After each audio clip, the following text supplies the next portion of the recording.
Om Namo Bhagavate Vasudevaya. Om Namo Bhagavate Vasudevaya. Narayanam Namaskritya Naram Chaiva Narottamam Deving Saraswatim Vyasam Tato Jayamudhiraye. Reading from the Śrīmad Bhāgavatam, 5th Canto, 14th chapter, text number 1.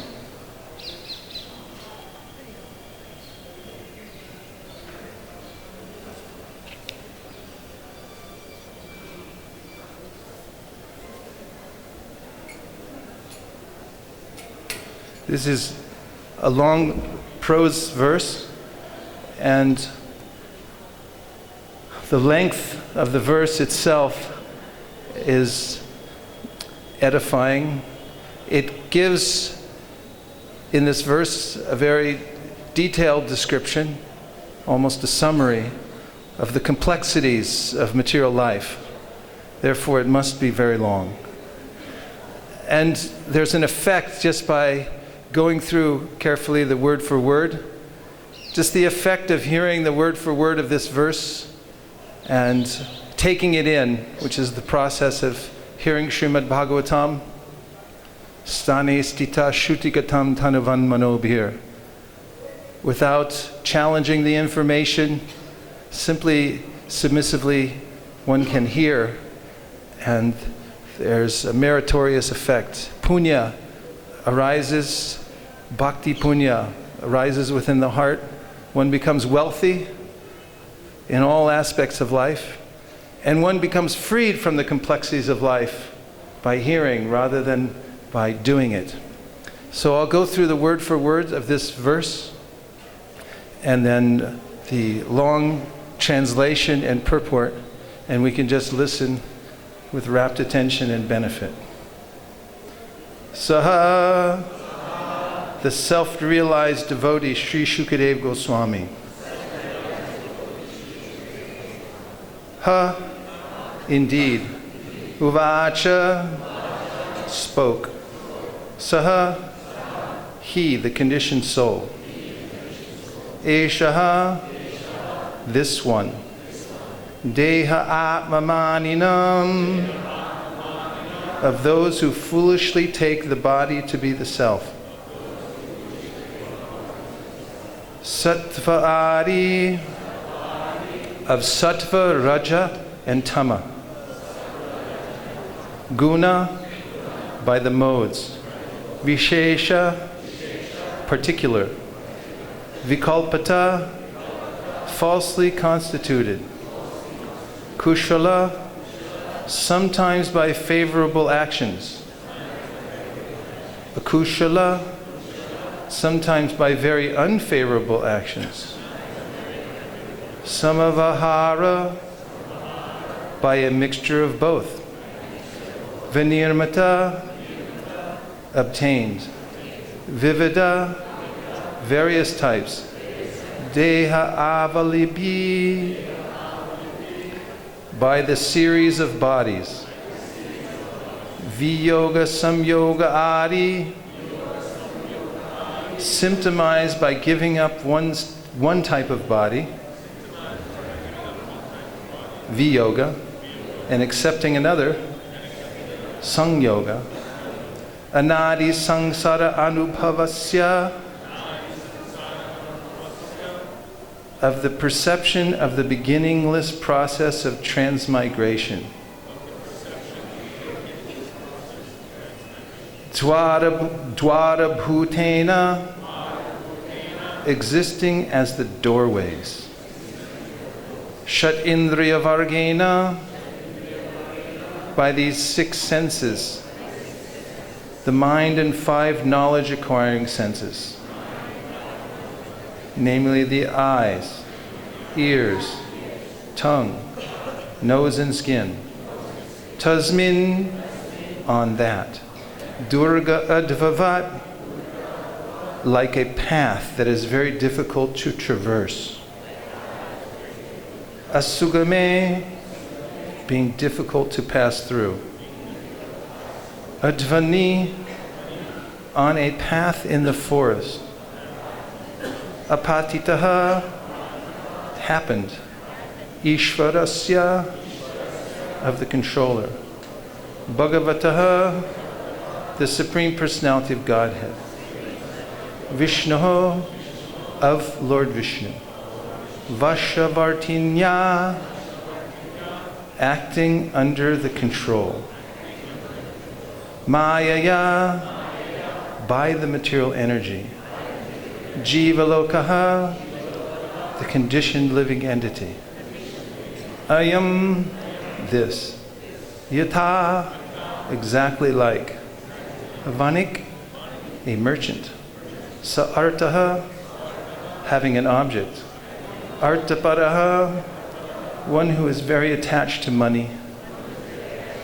Swadeha nishpadita, performed by his own body. Karma, the fruits of activities. Anubhavaha, who experiences. Shmashanavat, Ashivatamayam, like an inauspicious cemetery or place of burial. Sangsara Attavyam, in the forest of material life. Gataha, having entered. Na, not. Adyapi, until now. Vipala, unsuccessful. Bahu Pratiyoga, full of great difficulties and varieties of miserable conditions. Iha, whose activities here in this material world.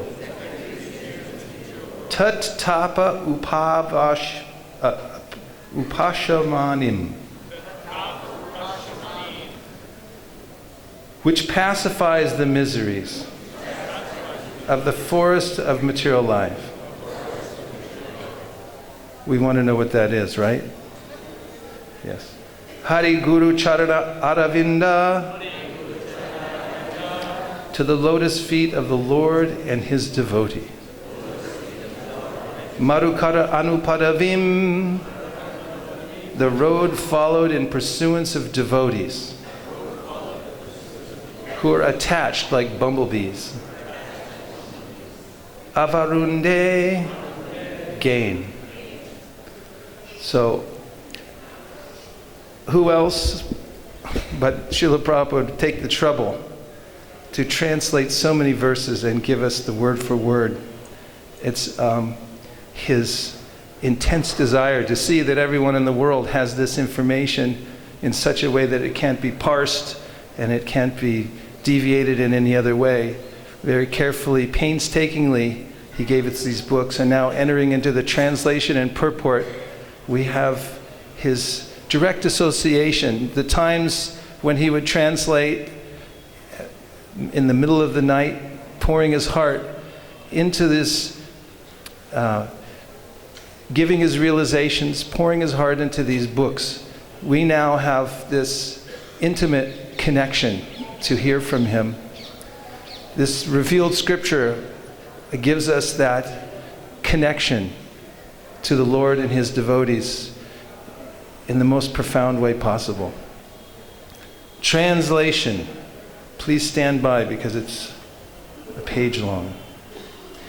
When King Parikshit asked Shukadeva Goswami about the direct meaning of the material forest, Shukadeva Goswami replied as follows: My dear king, a man belonging to the mercantile community, Vanik, is always interested in earning money.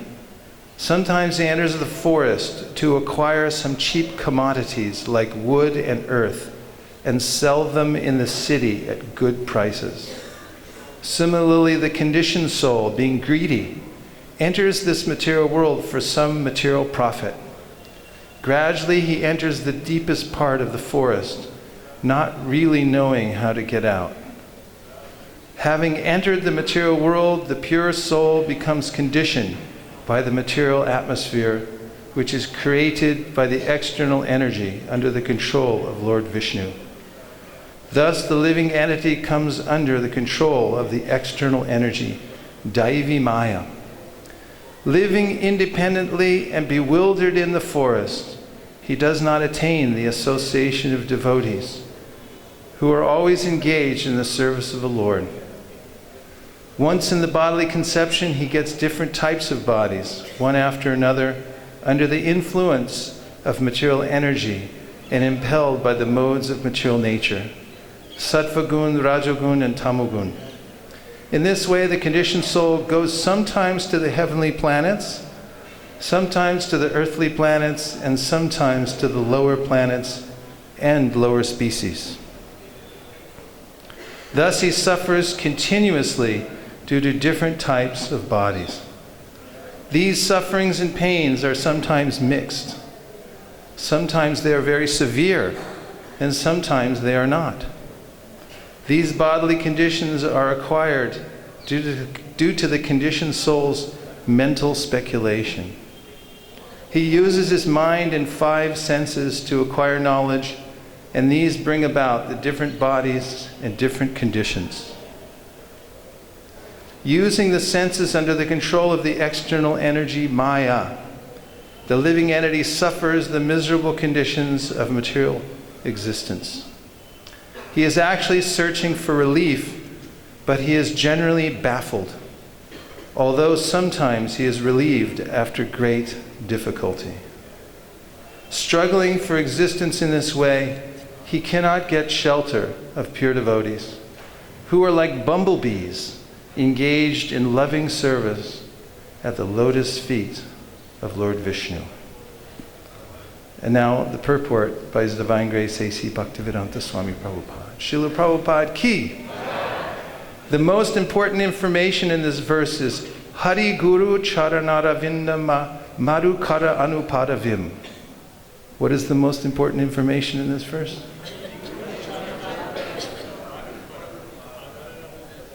Very good. Hari Guru Charana Aravinda Marukara Anuparavim. In the material world, the conditioned souls are baffled by their activities, and sometimes they are relieved after great difficulty. On the whole, the conditioned soul is never happy. He simply struggles for existence. Actually, his only business is to accept the spiritual master, the Guru, and through him he must accept the lotus feet of the Lord. This is explained by Sri Chaitanya Mahaprabhu. Guru Krishna Prasadi Pai Bhakti Lata Bhij. People struggling for existence in the forests or cities of the material world are not actually enjoying life.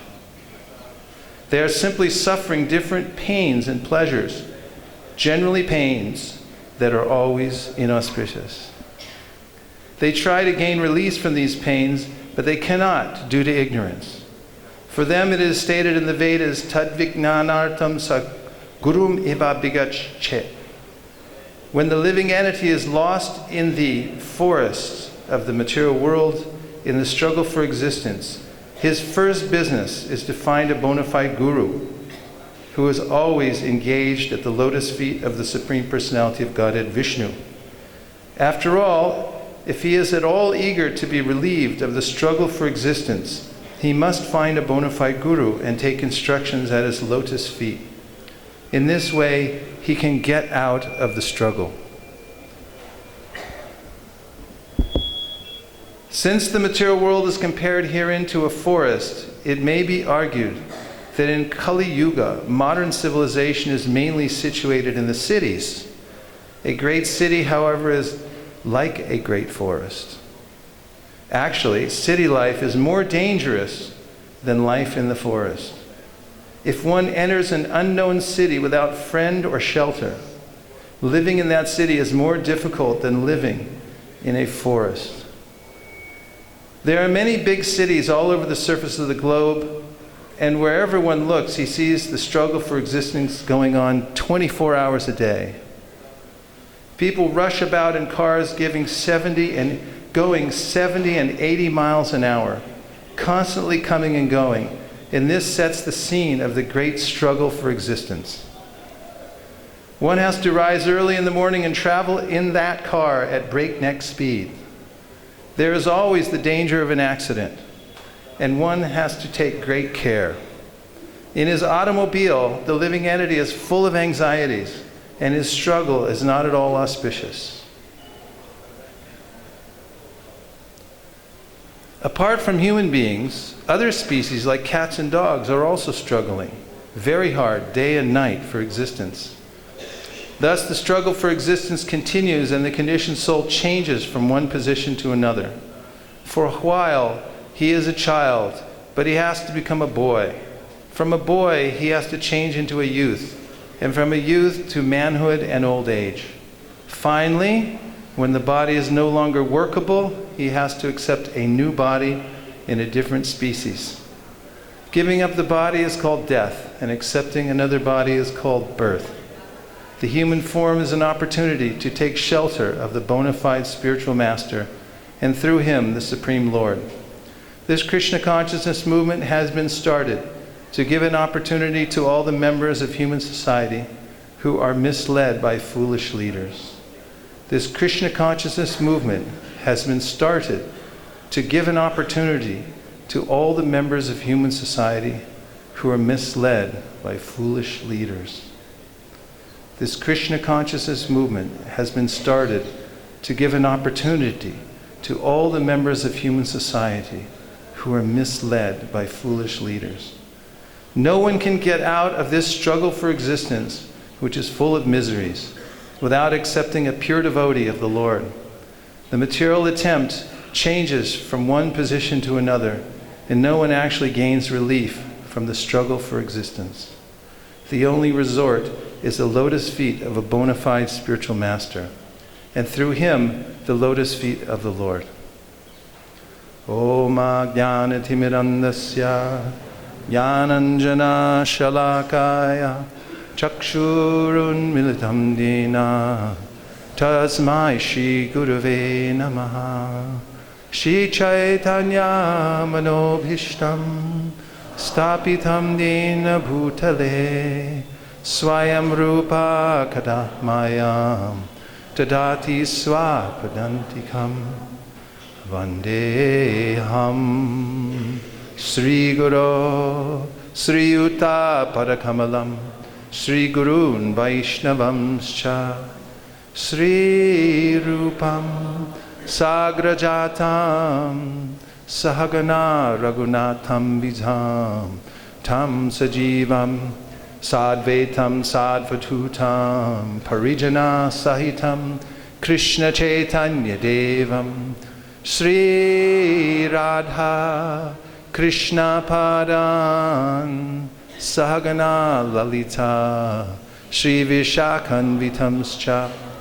Hey Krishna Karuna Sindho Dinabandho Jagatpate Gopesha Gopika Kanta Radha Kanta Namostute Tapta Kanchana Gaurangi Radhe Vrindavaneshwari Vrishabhanusute Devi Pranamami Hari Priye Vancha Kalpatarubhyascha Kripa Sindhubhya Evacha Pratitana Pavanevyo Vaishnavevyo Namo Namaha Jaya Shri Krishna Chaitanya Prabhu Nityananda Sri Advaita Gadadhara Shivasari Gaura Bhakta Vrinda Hare Krishna Krishna Krishna Hare Hare Hare Rama Rama Rama Hare Hare.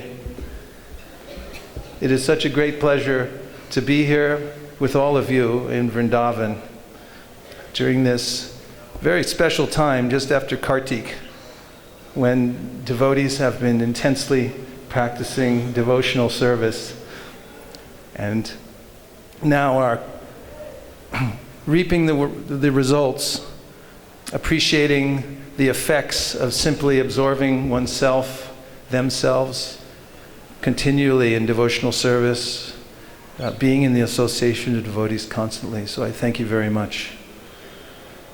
In this verse, which I mentioned at the beginning, I found to be moving in one aspect because it's so long. There's so many details, which is astounding in and of itself, that the Bhagavatam is so accurate. And how'd they know that? And how did Prabhupada, how was he so astute? Apparently he came from Vrindavan, small town. He's from India, different culture, different time.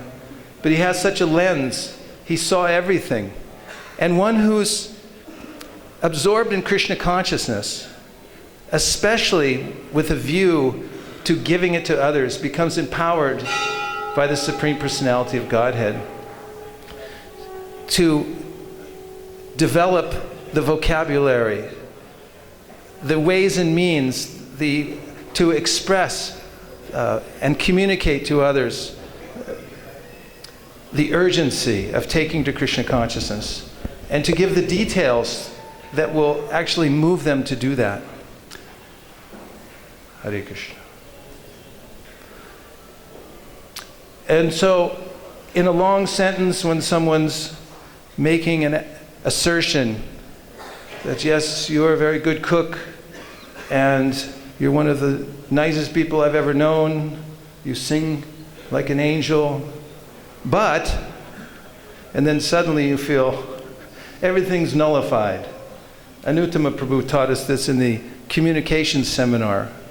You can go on and on speaking to someone, really like the way you walk, the way you talk, the way you live, but negated. So in this verse, we see also so many details about material life. And at the end, we have relief.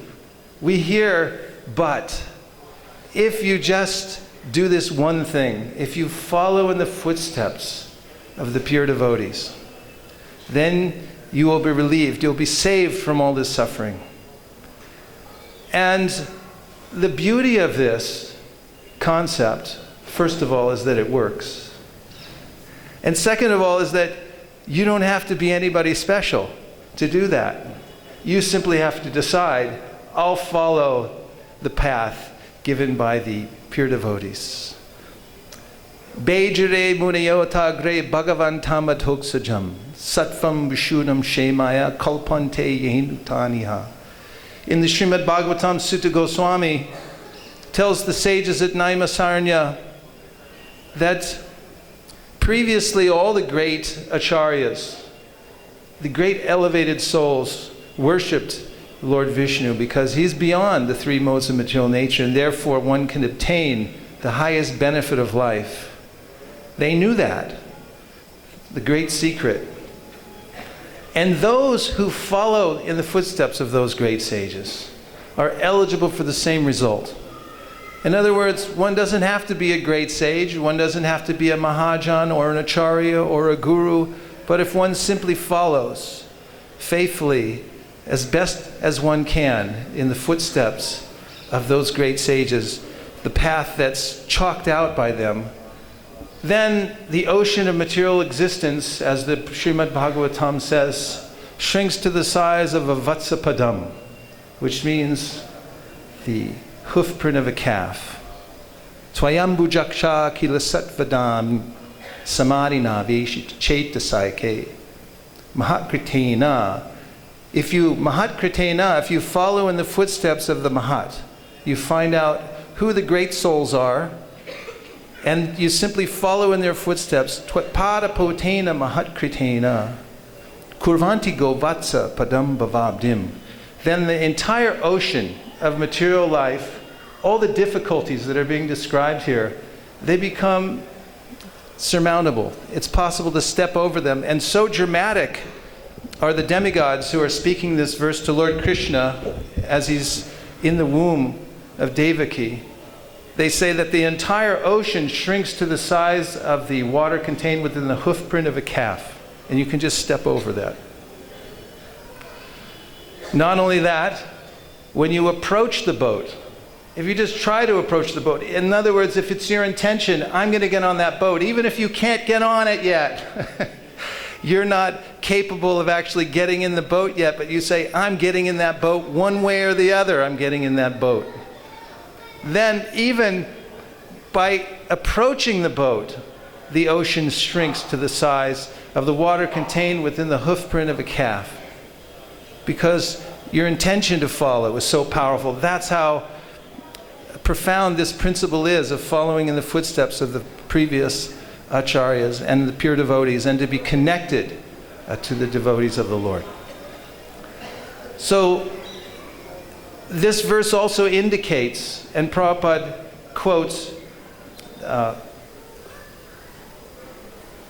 verse from Mundaku Upanishad that Tad Vignan Artam Sa Gurum Eva Vigachet, that one must approach a guru.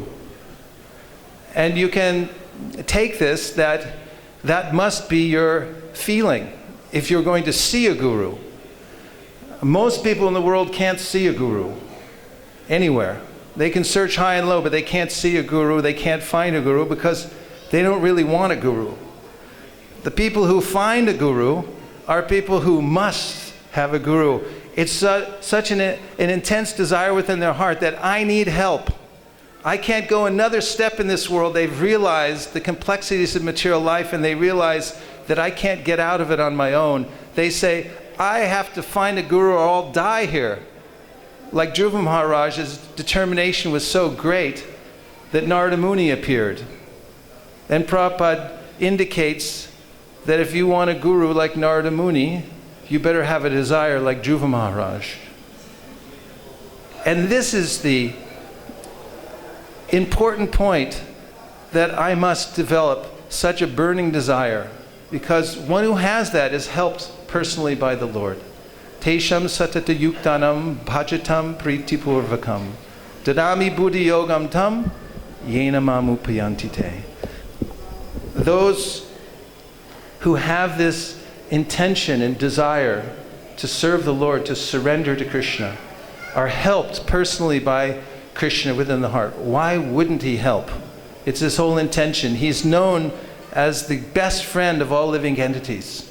And he's right there next to the soul within the heart.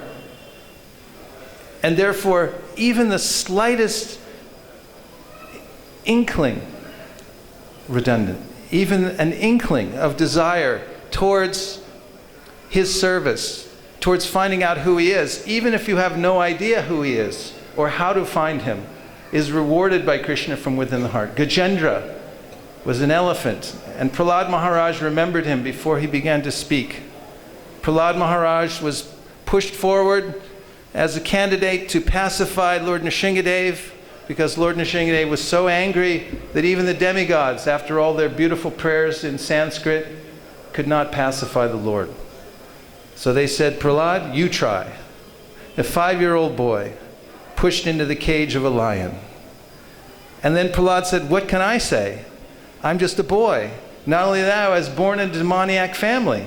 I don't know Sanskrit. I don't have the qualification like everyone else does. And then he remembered Gajendra, the elephant. And he said, Bhaktya tutosha bhagavan gajayutapaya. That Gajendra, he had bhakti. Even he was an elephant. And because with sincerity he offered his prayers to the Lord, Krishna answered. And Krishna liberated him. Bhaktya tutosha. He satisfied the Lord by this bhakti, by his full-on intention that I'm surrendering now to the Lord. Of course, he had a crocodile on his leg, and that helps. But everyone has a crocodile on their leg. Admit it. Everyone tries to say, I don't have a crocodile on my leg. Well, if you don't now, you will later. And Gajendra said, I know pure devotees, they don't ask for anything, but I do have a crocodile on my leg now. And please help. These moments are especially rare in this life, to have an opportunity. When do I get an opportunity? One time in this life to actually with my full heart say, I surrender, that I'm giving up, and that I will serve you, Krishna. When do I get one opportunity in this lifetime? Śrīmad Bhāgavatam, Shukadeva Goswami says, better have this one moment of full clarity that this is what I'm going to do than a whole lifetime of pretense. What's the use? So, in the Bhagavad Gita, Krishna gives the key, which is Daivahi esha gunamayi mama maya duratyaya mameva ye prapadyante maya metam tarantite. This material nature, as we've just heard in detail, is difficult to overcome. But there it is. You have to have a spiritual attorney. Is it? It's right here. That's what a guru is. Like Prabhupada said, he's like an attorney. It's like you go in the office, I'm really in trouble. I have crocodile on my leg. I have bills to pay and I don't know how I'll ever pay them. What am I going to do? It's like, okay, let me go through the books here, see what your case is. Yes, you're absorbed in material life, life after life. You're in a very difficult situation. Krishna says that it's very difficult to overcome, and then suddenly your life has new meaning. It's like, oh, there's a clause here. There's a way out. I've never heard this before. But if you surrender to me, you can easily cross beyond it. Oh, what a relief.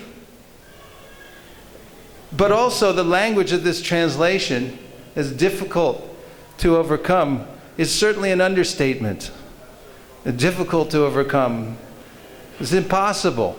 No one's ever done it. Prahlad Maharaj says everyone's tried. Everyone. Every living entity in the material world has tried to become the big man or woman. That I'm going to be the one who doesn't suffer. I'm going to have enough money that I can retire and just be happy. And nothing will bother me. Heroic to the end. But it's never worked. Not one time. If it worked one time, we might have a little hope, some optimism in the material world that yes, maybe I can too. But never! Not one time in the history of the creation. And therefore Krishna gives blanket statements throughout the Bhagavad Gita. Brahma bhuvanaloka punaravartino arjuna. From top to bottom, you won't find a nook or cranny where you won't have defeat by the material energy, where you won't be defeated over and over again. You won't be crushed. And Prahlad Maharaj says, the very second you begin thinking otherwise, that I can be happy in the material world and maybe it will work out, that's when you really start to suffer. So better take the advice of the attorney. Go to the guru. A guru says, there's no way out. You've got so much debt, you'll never pay it off. You're finished in this world. And once you know that for sure, that's a relief. Because as long as I'm thinking, well, there's still something here for me in the material world, then it hurts like anything. That's why it's mentioned in the Bhāgavatam, only the complete fool and the Paramahamsa is happy in this world. The Paramahamsa has absolutely, positively decided that I'm not part of this world. Asango hyayam purushaha, the soul, me, the living entity, has nothing to do with this material nature. Only that I can engage in Krishna service. And the fool thinks, yes, I'll get it. It's any time now. And everybody in between, they have to suffer. In this verse, Prabhupada mentions that this metaphor given about the forest of material enjoyment, someone might argue that there are no more forests. There certainly aren't in Vrindavan. At least not around here. There's no more forest. Anywhere you go, practically the forests are very rare. Everyone wants to chop them down and build, as Prabhupada says, big skyscraper building. And I heard this morning as I was getting ready for Mangalarti, he said, what a waste of human energy to build a big skyscraper building and then think, I'll live in there forever. You won't. So, enter into the city. If you enter into the city as a vanik, a merchant, thinking I'll get something here, then it's worse than the regular forest, which is more accommodating to anyone. But if you're a devotee and you go into the forest of material enjoyment, into the city with the idea, this belongs to Lord Chaitanya. In fact, This whole city and that whole building and all those houses and apartments, Lord Chaitanya has put them in one place out of his kindness, so I don't have to go very far to meet everybody. That's the mood of Prahlad Maharaj. Prahlad Maharaj says, I'm not going to the forest. Other people may sit in a cave and meditate, but not me. I'm going to the city. Show me the biggest city, the most crowded place, because I want to be there for the people.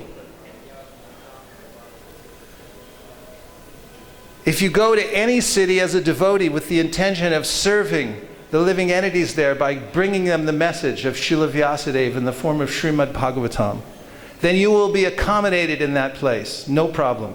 In fact, Prabhupada used to drop off devotees in certain places, say, you go there and start a center. And then, what? Here? Get out.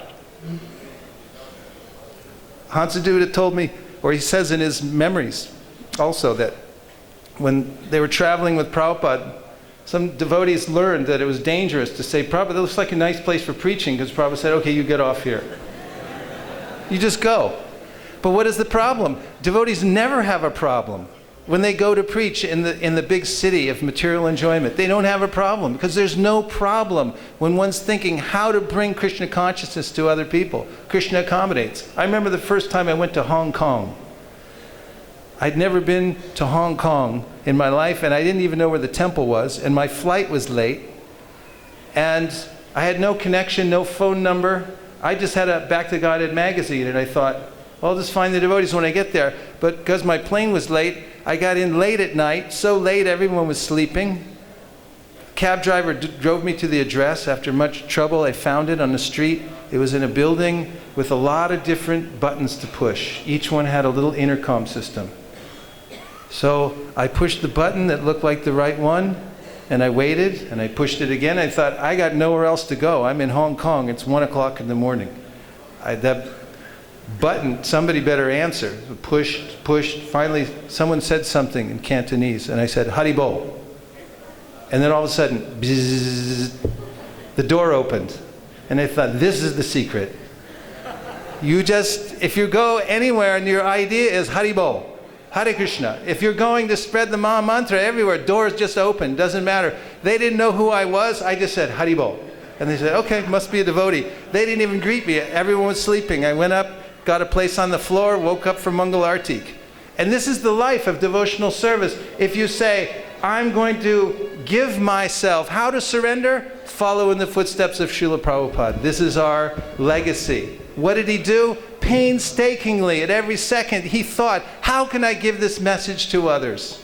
He wrote the Śrīmad Bhāgavatam with the idea that it would go into every home. Every home. He wanted us to walk in boldly, just like he walked boldly into America. He didn't have a button to push. He didn't have anybody to answer.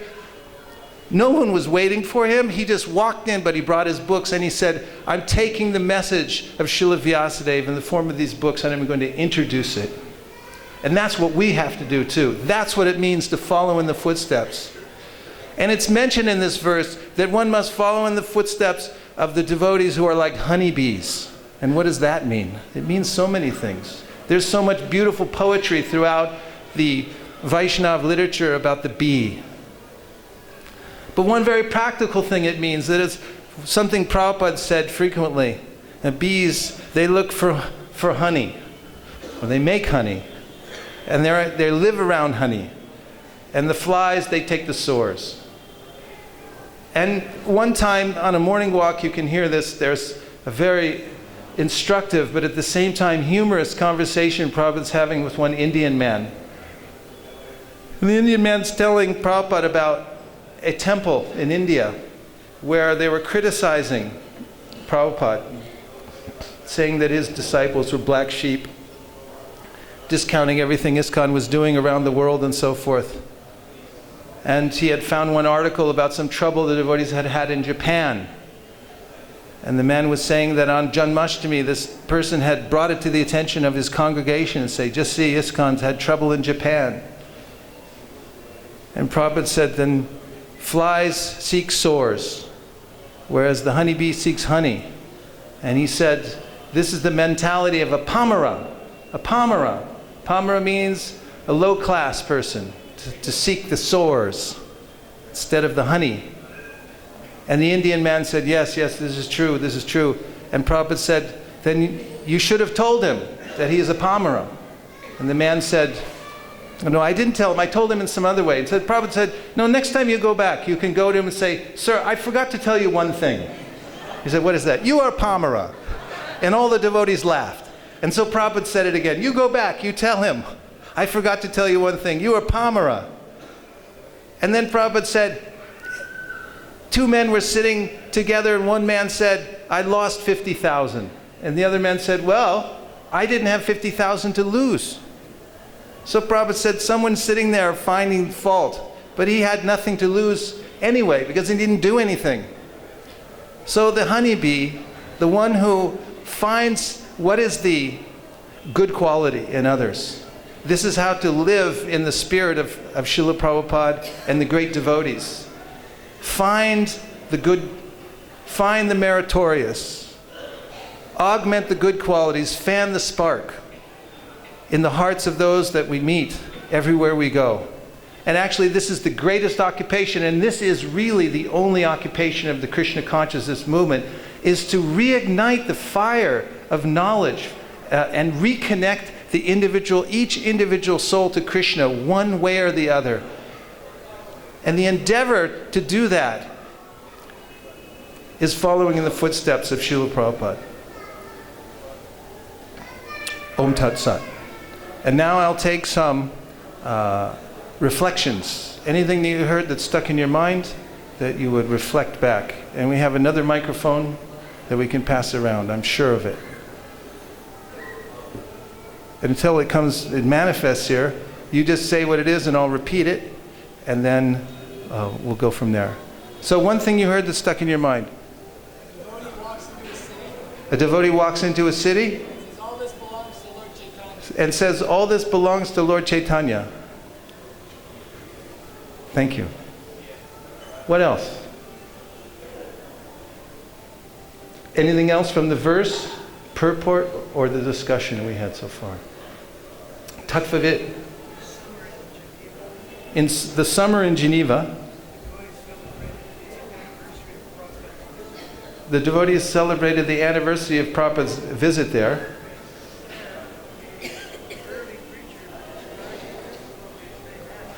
And the early devotees described the difficulties they had preaching there.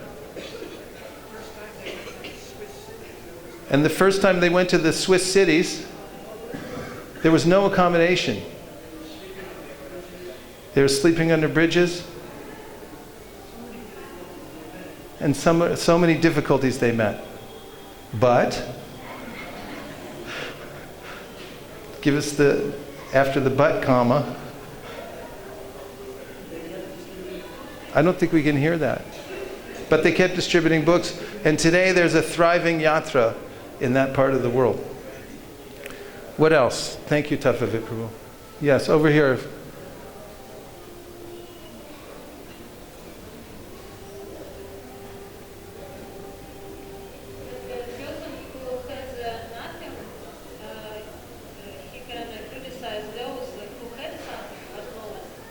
What's that? You said that somebody had, for example, a big sum of money and he lost it. Yes. But another person had nothing and didn't lose it. So similarly, those who don't do anything can criticize those who do not. Yeah, they have nothing to lose and all to gain by criticizing. Thank you. Yes.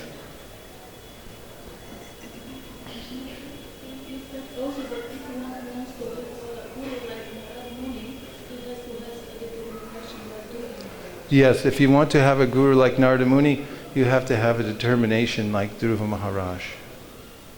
Yeah.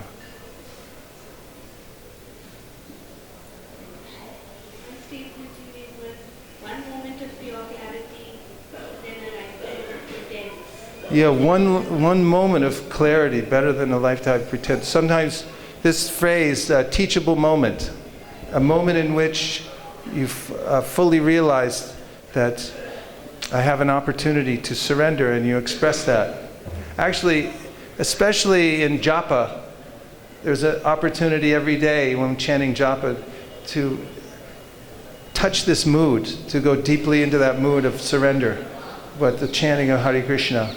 And we should take the advice of Bhaktivinoda Thakur, who says you have to beg. You have to beg. He says, Harinam Mahamantra, Lao Tumi Magi. You should beg for this Mahamantra. And then he says that I begged for it and I got it. So you should try to beg to have this one moment of clarity. Thank you. Another point? Yes.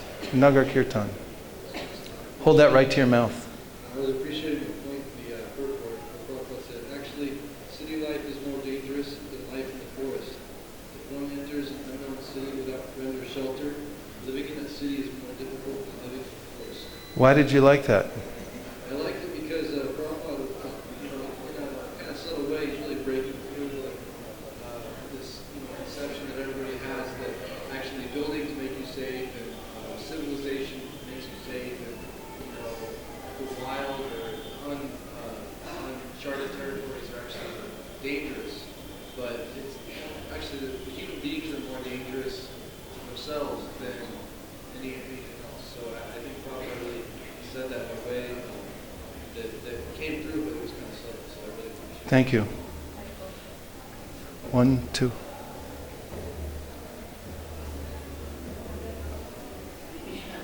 Thank you for your nice is it right to say that devotees are not doing anything because we don't observe them for 24 hours a day? Is it right to say that devotees are not doing anything if we don't observe them 24 hours a day? I don't understand. Devotees are chanting, so when we say that they're not doing anything, If devotees are chanting 24 hours a day, can we say they're not doing anything? they're chanting, Yeah. and then we see that they're not doing any media service. So is it like criticizing them that they're not doing anything? Should we criticize if someone's chanting, but they're not doing any menial service? Well, I don't know about criticizing them, but I just, I don't know. One would have to know more, one would have to have more information, I think, about a person's life. Generally, a lot of criticisms come prematurely by the mind because we don't know enough about somebody. We don't know who they are. I said that Prabhupada used to treat people as if they were the next link to spreading Krishna consciousness all over the world. That this person actually could have been sent by Krishna to help me spread Krishna consciousness all over the world, and it didn't matter who it was. He would see them like that. And I think that people respond to how we treat them also and how we see them. But I wouldn't assume, because I don't see somebody not doing menial service, that they're not doing any. I don't know. But generally, those who are chanting also are getting some service because we're saying, please engage me in your service, and then Krishna obliges. Yes?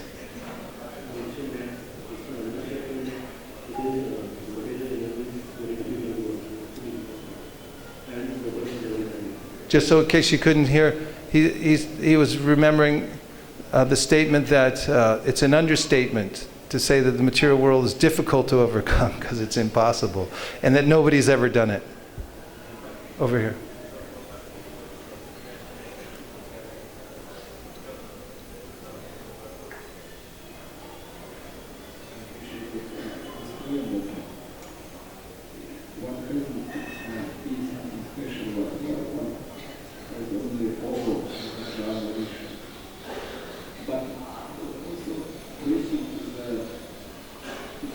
Say the first part one more time and I'll repeat it because I don't think it's loud enough to reach all the way.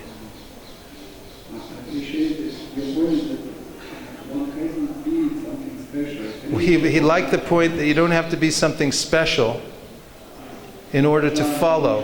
And just to follow. You don't have to be a great sage or Muni or Acharya or anything like that. You can be ordinary and just follow. Yeah. but it is also important to understand the instructions of Mahajans. But it's also important to understand the instructions of the Mahajans. Sometimes it's not easy, like Bodhimata didn't understand the instructions. And sometimes it's not easy to understand the instructions of the Mahajans. He said, just like another group that was taking Gaudiya Vaishnavism, and then they might have deviated one way or the other.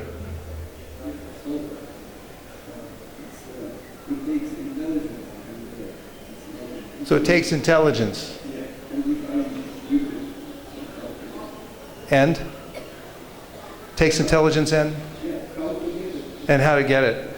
Yeah, it's really important to align oneself with devotees who are faithfully following. I just ran into Sri Mukunda Datto Prabhu when I was walking to the MVT earlier, and I asked him about a meaning of a word in Sanskrit.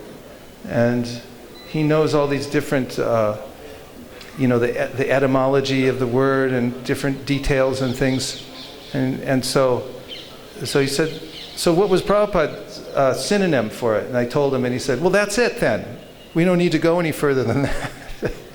And I was thinking about the statement that a little Sanskrit learning is dangerous. A little Sanskrit learning is dangerous. Someone told me that the other day. So a little Sanskrit, Prabhupada said that. Because then someone might start thinking, well, not that it's bad to study Sanskrit, but there's a principle here that one should always be careful to keep fidelity to the Acharya.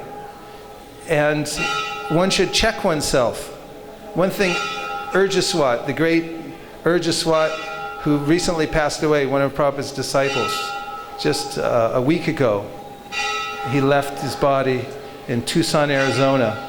Well, during the night, I don't know what time it was, but it was before Mangalartik, and he was reading a book about Lord Chaitanya, and then he just left his body. And a few years ago, I saw him in Dallas, Texas, and he said, and I said, so do you have any instruction for me? He said, don't envy your spiritual master. I thought, wow, that was abrupt. And I thought about it ever since. And Krishna says the same thing in the 11th canto of the Śrīmad Bhāgavatam, don't envy the Acharya. And so one should be careful, check oneself. Little Sanskrit learning, think, look at some other thing. We were appreciating this Kartik. We were reading from the Krishna book and from the Chaitanya Charitamrita every day. Every day has set program. And I was thinking how nice it is to read from Prabhupada's books, just Prabhupada's books, because then anything that comes in my mind, I don't have to question it. Where'd that come from? So it came from Prabhupada's books. And things become very clear that way.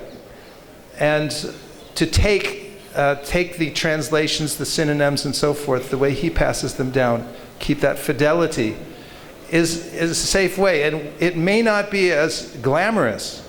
I may not develop a glamorous demeanor and be able to give many alternative meanings and so forth. However, the most advantageous position in this life is to be faithful to one's guru and to the acharya. And this comes out in this verse. If one has that, yasya devi para bhaktir yata devi tata gorao tasya te katita hyarta prakashanti mahatmana. You get that, then you actually understand who Krishna is. He reveals himself to such a person who has firm faith in guru and Krishna simultaneously and in the Shastra. So there's no loss and all gain for taking this position that I will simply follow strictly the way it's been passed down to me. And keep oneself in that kind of association. It does require some intelligence and sincerity to check oneself from straying off this way or that way. Thank you very much. Last time I gave away some charts that tell how many pages a day of each one of Prabhupada's books you have to read to complete them within a certain amount of time. And many of you got them, but I boldly promised when I was giving the last class at the beginning of Kartik that I have enough for everybody. But I didn't, and I've suffered ever since. Because some of you said, where's mine? And you said you had enough for everybody. And so I brought a few more. For those of you who didn't get them last time, it's a nice chart because Sankhya Purvaka Namagana Natibi Kalavasana Krito. The Goswamis of Vrindavan, they quantified everything. They measured their sadhana, how they were doing it. And one thing I'll leave you with before I give this chart out to whoever wants it. I only have a limited quantity this time, so just those who didn't get one last time. If you read 41 pages a day of Srila Prabhupada's Śrīmad Bhāgavatam, you will finish the entire Bhāgavatam in 1 year. 1 year. And that's a nice cycle to continuously finish the Bhāgavatam 1 year. And it's altogether possible because if you just cut out internet and Facebook, then you'll have enough time. Guaranteed. And if that doesn't work, then when you go over that bridge, when you leave Vrindavan, just throw your cell phone out the window and say, I don't need it, I got to do my 41 pages a day. But that in and of itself will keep you, just reading Prabhupada's Bhagavatam and his purports, 41 pages a day, it will relieve from all anxieties. It will give complete intelligence about how to run your particular department of the Krishna consciousness mission. You'll know. You won't be in anxiety. You'll actually know what to do. And it all comes from this power that's been bequeathed to us through the Sampradaya, through the most powerful lens, which is Srila Prabhupada's preaching. He knows, he's been empowered how to spread Krishna consciousness all over the world. And if we simply take that lens and follow in the way that he showed us, then everything will be perfect. Thank you very much. Srila Prabhupada ki, Śrīmad Bhāgavatam ki, Gaur Bhaktivinoda ki, Go Premanande, Hari Hari Bo.